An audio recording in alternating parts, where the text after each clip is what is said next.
تو یہ بات ذہن میں رکھیے گا کہ اسلام کی قومیت کی اساس وطن نہیں ہے، جغرافیہ نہیں ہے، نظریہ ہے۔ تو نظریہ اسلام ہی نظریہ پاکستان ہے۔ پاکستان کا جغرافیہ بعد میں ہے، نظریہ پہلے ہے۔ دنیا پہ ملک پہلے بنتے ہیں، پھر دیکھا جاتا ہے کہ اس کا نظریہ کیا ہوگا، آئیڈیالوجی اس کی کیا ہوگی۔ لیکن پاکستان کا مطلب کیا؟ لا الہ، یہ نعرہ پہلے گونجتا ہے اور پھر ملک حاصل کیا جاتا ہے۔ تو یہ ایسا ملک ہے جس کا نظریہ اس کے جغرافیے سے مقدم ہے۔ دنیا کے اوپر ایک اور ملک بھی ہے جس کا نظریہ اس کے جغرافیے سے مقدم ہے، بلکہ اس کا جغرافیہ ابھی تک متعین نہیں ہے، وہ اسرائیل ہے۔ وہ یہودی نظریے پہ قائم ہوا ہے، اس کا نظریہ پہلے تھا، اور جغرافیہ اس کا ابھی تک مکمل نہیں ہے، اس کی کوئی سرحدات متعین اور طے شدہ نہیں ہے، ہر سال پھیلتی ہیں۔ چونکہ ان کا نظریہ غالب ہے اور وہ نظریہ یہود کے اوپر اس ملک کو حاصل کرتے ہیں، اس ٹکڑے کو حاصل کرتے ہیں، پھر اس کے بعد اس کا جغرافیہ پھیلنا شروع ہوتا ہے۔ آج بہت شور ہے کہ عربوں نے تسلیم کر لیا اسرائیل کو، اور بعض دانشور ہمیں بھی یہ مشورہ دیتے ہیں کہ پاکستان کو بھی یوں کر لینا چاہیے۔ جب عربوں نے کر لیا، ان کی ہمسائیگی ہے، ان کا مسئلہ ہے، ہم کیوں نہ کریں؟ تو یہ بات ذہن میں رکھیے گا کہ یہ عرب ریاستیں جو بنی ہیں، یہ نظریے کی بنیاد پہ نہیں بنی، یہ لسانی بنیادوں پہ کھڑی ہوئی ہیں۔ جب سلطنت عثمانیہ کو توڑا گیا تو اس وقت یہ بت تراشا گیا اور عربوں کو کہا گیا کہ یہ اجمی ہیں ترک اور تمہارے اوپر حکومت کرتے ہیں اور تم عربی نسل ہو۔ وہ لارنس آف عربیہ 4000 جاسوس لے کر کے بظاہر آثار قدیمہ کی کھدائی کے لیے آیا تھا، لیکن اس کا مقصد تو کچھ اور تھا، اور کس طرح ان کے اندر عصبیت ابھاری، یہ مکر تھا تاکہ مسلمانوں کو ٹکڑیوں میں بانٹ دیا جائے۔ اقبال نے اس کو بت کہا ہے۔ یہ بت کہ تراشیدہ تہذیب نوی ہے، نئی تہذیب کا تراشا ہوا یہ بت ہے۔ یہ بت کہ تراشیدہ تہذیب نوی ہے، غارت گرے کاشانہ دین نبوی ہے۔ بازو تیرا توحید کی قوت سے قوی ہے، اسلام تیرا دیس ہے، تو مصطفی بھی ہے۔ نہ عربی، نہ عجمی، نہ گورا، نہ کالا، تیری پہچان یہ ہے کہ تو مصطفی بھی ہے۔ تو یہ وہ شناخت تھی جو امت کی وحدت کی ضمانت بنتی ہے۔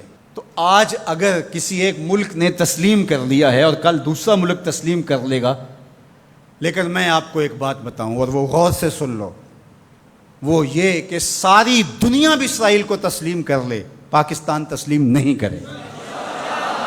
وہ کیوں؟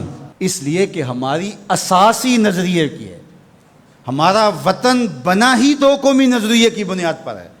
تو اسرائیل بھی اپنے یہودی نظریے پہ کھڑا ہے اور وہ عالم اسلام کو کھا جانے کی سازش کر رہا ہے۔ ہم ایسا نہیں ہونے دیں گے انشاءاللہ۔ اور پاکستان بھی اپنے اسلامی نظریے پہ کھڑا ہے۔ یہ الگ بات ہے کہ 73 برس بیت گئے اور منزل انہیں ملی جو شریک سفر نہ تھے، اور باغ دوڑ ہمیشہ ان لوگوں کے ہاتھوں میں رہی جو اس ملک کو نوچتے رہے۔ گدیں، یہ ڈاکو، یہ لٹیرے جنہوں نے ملک کو لوٹا، دونوں ہاتھوں سے ہمارے وسائل میں چھوڑے اور ہماری نظریاتی اساس کے اوپر کلہاڑے چڑھائے۔ اور کبھی انہوں نے کہا کہ یہ ایک لکیر ہے درمیان کے اندر، کبھی کہا وہ بھی آلو کھاتے ہیں، ہم بھی آلو کھاتے ہیں۔ یہ کیا قائد اعظم کو نہیں پتا تھا؟ یہ علامہ اقبال کو نہیں پتا تھا؟ جن لوگوں نے قربانیاں دیں، جن ماؤں کی چھاتیاں کاٹ دی گئیں، عزتیں بچانے کے لیے کنویں میں چھلانگیں لگائیں، یہ کتنی دردناک کہانیاں ہیں۔ ماں کی گود سے بچہ چھینا جاتا ہے اور یوں ہوا میں اچھالا جاتا ہے، اور پھر کرپان سے اس کے ٹکڑے کیے جاتے ہیں اور پٹک کے زمین پہ مارا جاتا ہے اور اس کے اعضاء بکھر جاتے ہیں، لیکن ماں رونے کی بجائے کہتی ہے پاکستان کا مطلب کیا؟ لا الہ الا اللہ۔ کیا یوم حساب نہیں آنے والا جنہوں نے اس ملک کو نوچا ہے، اس ملک کے نظریات پہ کلہاڑے چلائے ہیں، مختلف جگہوں پہ بیٹھ کر کے اس ملک کو کھوکھلا کرنے کی کوشش کی ہے؟ وقت آنے والا ہے، یہ ملک مٹنے کے لیے بنا ہی نہیں ہے، یہ قیامت تک قائم رہنے کے لیے معرض وجود میں آیا تھا۔ یہ ملک امانت ہے اللہ کی ہمارے پاس، یہ رسول اللہ کی نگاہوں کا فیضان ہے۔ میرے عرب کو آئی ٹھنڈی ہوا جہاں سے، میرا وطن وہی ہے، میرا وطن وہی ہے۔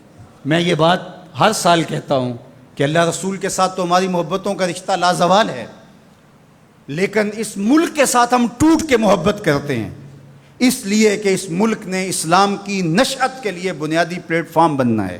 پاکستان سرخرو اور بامراد ہوگا، اللہ ایسے رجال یہاں سے پیدا کرے گا۔ بس آپ اپنے حصے کا کام کریں، جو آپ کی ذمہ داری ہے اس کو نبھائیں۔ جمعۃ المبارک میں حدیث پاک میں ہے کہ ایک ایسی گھڑی ہوتی ہے جس میں ہر دعا قبول ہوتی ہے۔ تو میں آپ کی آمین کے ساتھ آج کی ان مبارک گھڑیوں میں یہ دعا کرتا ہوں، اللہ میرے وطن کی خیر فرما، میرے ملک کو امن کے اجالے عطا کر دے، میرے ملک کو اپنی رحمات کا سایہ عطا کر دے، میرے ملک کو معیشت کا جمال عطا کر دے، ملک کی نظریاتی سرحدوں کی اور جغرافیائی سرحدوں کی مالک حفاظت فرما۔ اللہ جو اس ملک کو میلی نظر سے دیکھے اس کو خاصر و برباد کر دے۔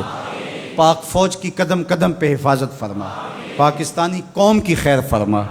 ایک نعرہ بلند کر دیجئے اپنے جذبوں کے اظہار کے لیے، نعرہ تکبیر، نعرہ رسالت، اسلام، پاکستان کی محمد سے وفا، تو نے تو ہم تیرے ہیں، یہ جہاں چیز ہے کیا لوح و قلم تیرے۔